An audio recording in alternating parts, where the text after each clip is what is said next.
የልጅ ባለቤቱን ገሎ ወላጆቿ ሲያስፈራራ የነበረው ተጠርጣሪ በቁጥጥር ስር ዋለ።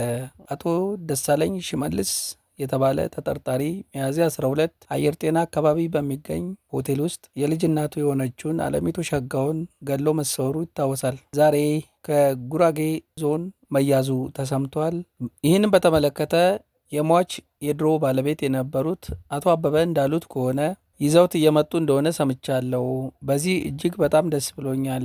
ቤተሰቦቻቸውም ስማቸውን ያወጣሉ ብዬ አምናለሁ። ፖሊስንም እናመሰግናለን ብለዋል። የሟች አባት የሆኑት አቶ ሸጋው ደሳለው እንዳሉት ከሆነ ልጄ ኑሮ ስለከበደን ራሷና እኛን ታግዝ ብለን ነበረ ወደ አዲስ አበባ የላክናት። የ3 ዓመት ልጇንም ያዝነው እያለቀሰ ብትሰራ ይሻለናል ብለን ነው። ዛሬ መያዙን ስሰማ ልጄ ከሞት እንደተነሳች ነው የምቆጥረው። ደስ ብሎኛል። የእሷን ስቃይ እሱም ሊቀምሰው ነው ብዬ አስባለሁ። የኢትዮጵያን ሕዝብም አመሰግናለሁ። ዓይንና ጆሮ ሆኖኝ ነበረ።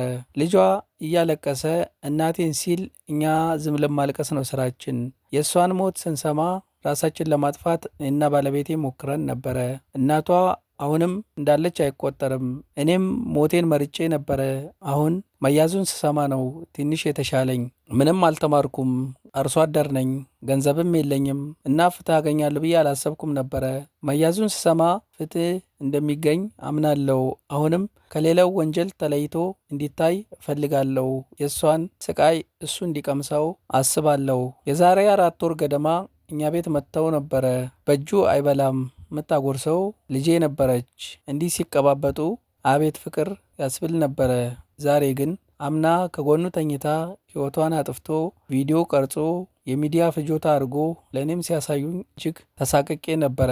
አሁን በመያዙ የተደሰትኩትን ያክል በፍትህም እንዲያስደስቱኝ እጠብቃለሁ ብለዋል። እውነት ነው፣ ዋናው ፍትህ ነው።